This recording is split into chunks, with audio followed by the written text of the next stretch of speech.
relationships or falling in love for someone at this age? Sa isang 13-year-old. To a 13-year-old, yes. Ako, I think for a 13-year-old, they know what love is. You know, loving your friends, your parents, and then having crush.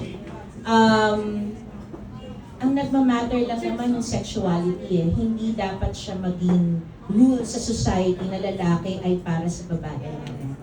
And these 13-year-olds should understand that love is genderless. As simple as that. Ang bulaklak ay pwedeng sa bulaklak din.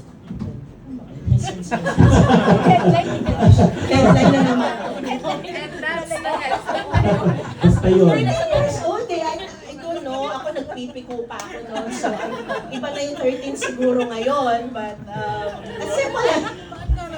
Diba, bakit naman hindi? Ang talong pareho. Ang bulaklak ay para sa bulaklak, okay lang. So, it doesn't matter actually. Sexuality doesn't matter when it comes to love. Love is universal. Love is genderless. Thanks.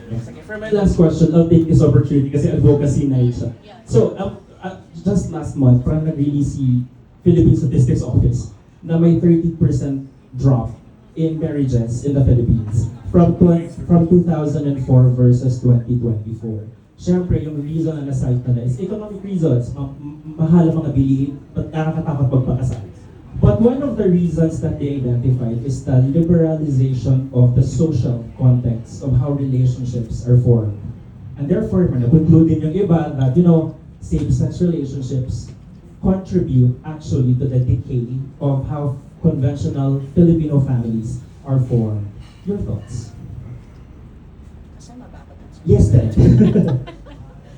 Nag-drop siya kasi hindi nyo ina-approve yung same-sex marriage eh. Kung in-approve nyo, di tataas yun. Counted as marriage. Counted as marriage Yes. yun eh. Nagda-drop pa kayo eh. Hindi nyo naman ina-approve yung same-sex marriage eh.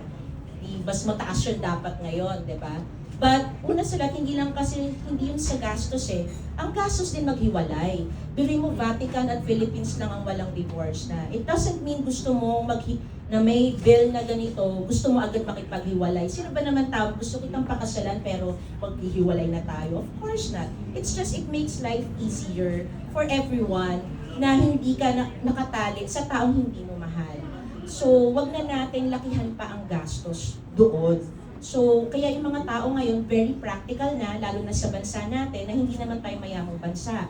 Magpapakasal ako, paano maghiwalay kami? Diba? Lalo pang lalaki yung gastos. Ang laki na nga ng gastos ng pagpapakasal, ang laki pa ng gastos ng paghiwalay.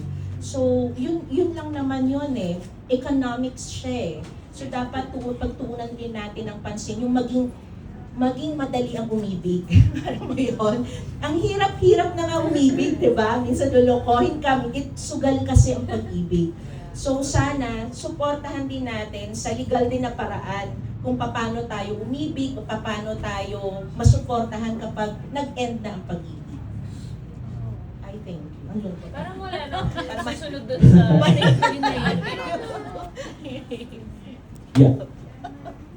Meron si Ria. No, I blame men. That's why. Ganun kasi. Ngayon pala yun.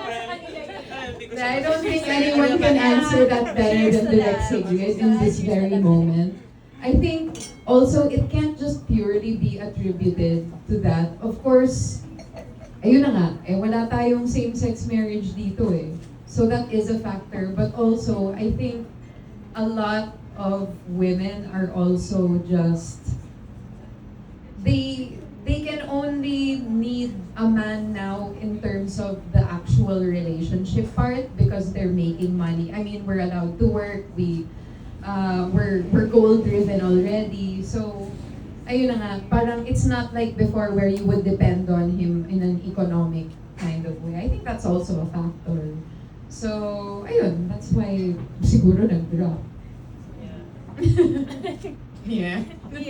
Hindi kasi married woman na ako eh. Pero I think tama naman yung pagiging practical ng mga tao ngayon. 'Di ba? Kung sa tingin nila ay ang kasal ay malaking gastos, then 'di ba? So be it. Kung yun yung choice nila, parang ngayon hindi na kasi nakakulong tayo sa sa expectations ng nakararami, which is, I think, good. I don't feel sad na nag-drop yung marriage sa Pilipinas kasi kung ang dalawang taong nagmamahalan ay hanggang buhay magkasama, hindi na nagmamatter yung marriage, I think. Parang kasi sa akin, kahit na kinasal naman na kayo, marami pa rin kayong pagdadaan ng challenges eh. 'Di ba? Kaya ngayon katulad ng sinabi ni Direk Sigrid na may mga tao na kahit nakasal na, maghihiwalay pa din at malaking gastos siya.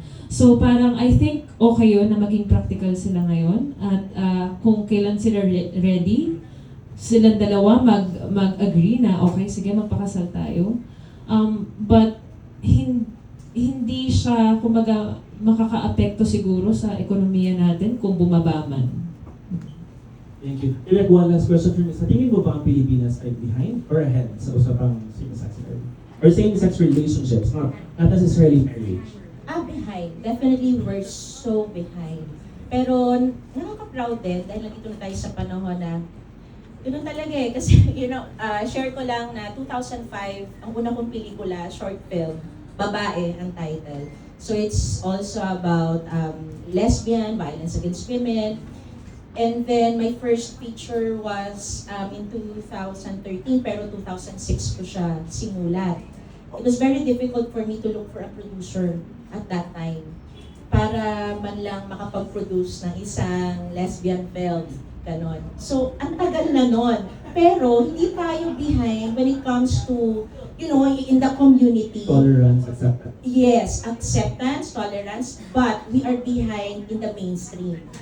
Hindi tayo out. Kumbaga, kulang ang pag-out natin. Yun yung gusto ko. Yes, because conservative country pa rin tayo dahil ang iniisip natin, because majority is, Catholic, ang babae ay para sa lalaki, as simple as that. Yun lahat yung iniisip.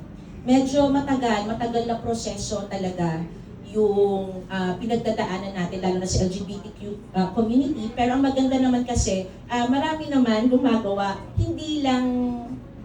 marami nag-iingay, pero mahina lang yon para sa atin. Kaya very important na makapasok ito, gaya nito, na may GL film, na it's a very light film, a comedy, a rom-com, na meron isang producer na willing to produce this kind of film.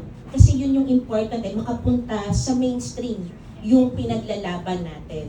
It has always been there. It has always been there. But we are so behind in the mainstream. Because in other countries, meron na silang GL, matagal na GL, BL, lahat ng L.